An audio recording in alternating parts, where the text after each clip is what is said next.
Hello students. आज जो private परीक्षा के लिए जो अभ्यास कार्य करते हैं आप लैब में, उसको हम समझेंगे। अपना ऑब्जेक्ट है दिए गए द्रव का बिंदु मापी की सहायता से पृष्ठनाभ ज्ञात करना। बिंदु मापी यानी स्टेगलोमीटर की सहायता से अपने को पृष्ठनाभ ज्ञात करना है। इसमें सबसे जो पहला समझने का यह है कि पृष्ठनाभ होता क्या है, उसको अपन समझेंगे। तो पृष्ठनाभ को हम जब डिफाइन करते हैं तो किसी द्रव के एकांक पृष्ठ पर लंबवत कार्य करने वाला बल पृष्ठनाभ या सरफेस टेंशन होता है। द्रव के पृष्ठनाभ का मान उसके अणुओं के मध्य उपस्थित आकर्षण बल पर निर्भर करता है।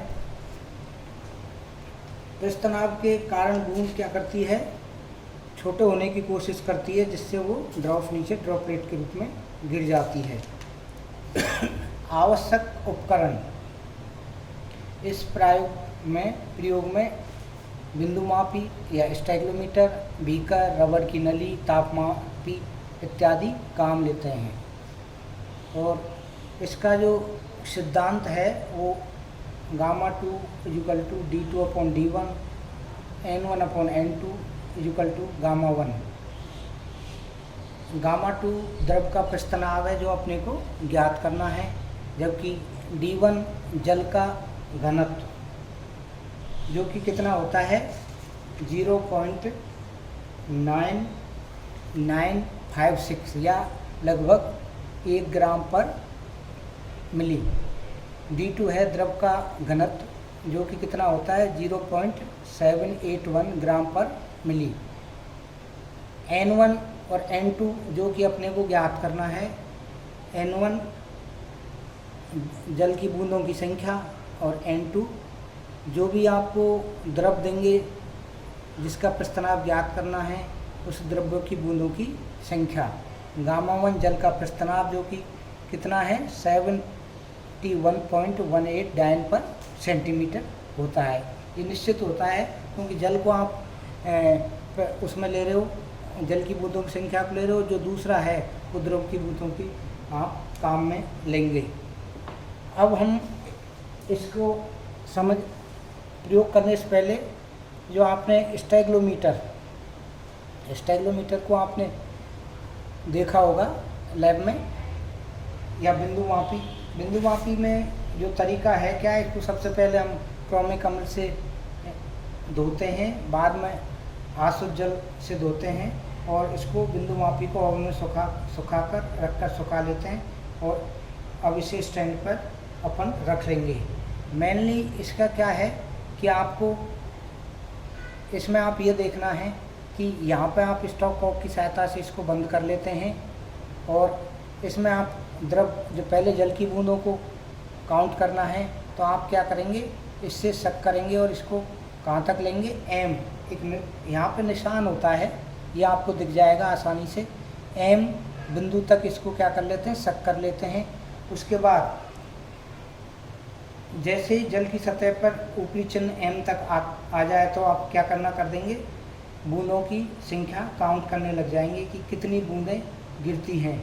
और n तक जो यहाँ पर आपके n बना हुआ है, इसमें आप देख लेते हैं कि n तक कितनी बूंदों की संख्या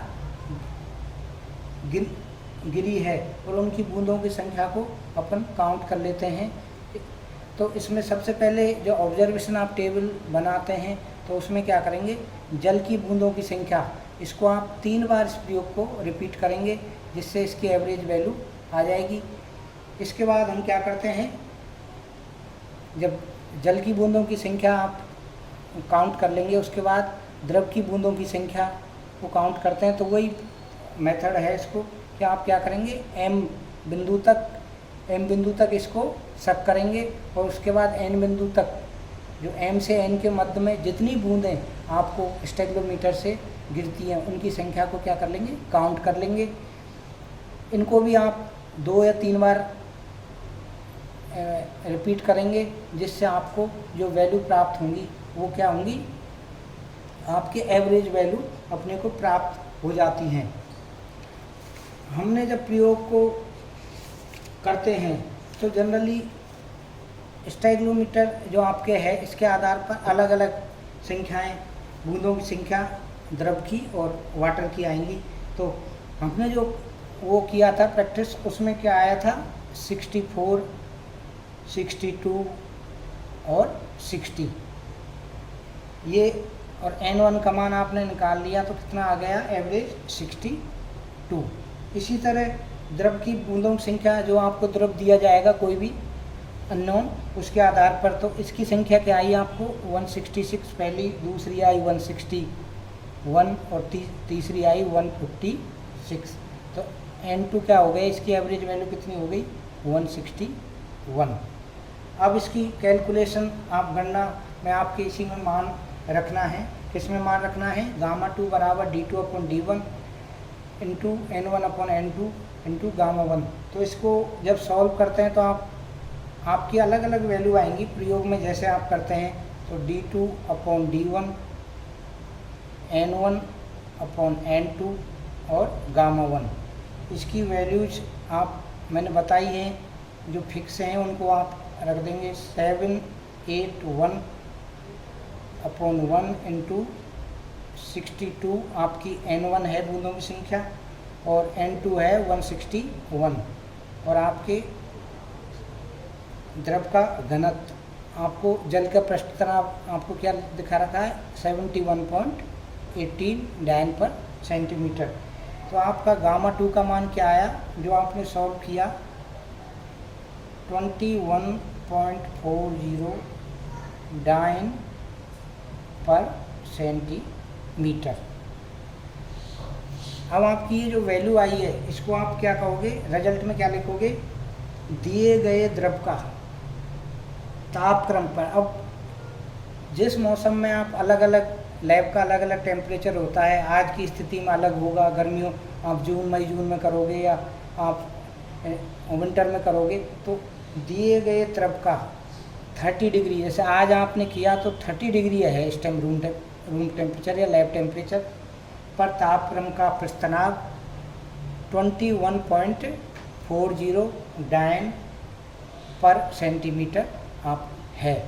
तो ये बहुत सिंपल है, इसको आपको करने का तरीका बिल्कुल वही है जब लैब में आप करते हैं। तो मेनली इसमें आपको जो सबसे इम्पोर्टेंट है कि बहुत प्रिकॉशन के साथ वाटर की बूंदों की संख्या को काउंट करना है, उसके बाद जो दिया गया द्रव है उनकी बूंदों की संख्या को काउंट करना है। कैलकुलेशन आप जब फाइल में करते हो, रिकॉर्ड में करते हो, तो कैलकुलेशन को कहाँ पे करते हैं, जो वाइट पेज होता है, जबकि यहाँ लाइनिंग वाले होते हैं, उसमें आप क्या करेंगे, आपके ऑब्जेक्ट, आवश्यक उपकरण, सिद्धांत, और सिद्धांत के बाद आपका ऑब्जर्वेशन टेबल आप बना सकते हो वाइट वाले में, और चाहे आप उसमें बना सकते हो। कैलकुलेशन आपकी इसमें आपको वैल्यू पुटअप करनी है और रिजल्ट लास्ट में आप लिखेंगे। रिजल्ट दिए गए द्रव का 30 डिग्री पर तापक्रम पर प्रस्तनाव कितना होता है, जो भी आपको अलग अलग प्राप्त होता है। पर जनरली ये किस पर डिपेंड करता है, ये जो आपको द्रव देंगे उनके आधार पर इसकी बूंदों की संख्या लग आएगी, तो उसी आधार पर इनके आंसरों में थोड़ा सा वेरिएशन आ जाता है। धन्यवाद।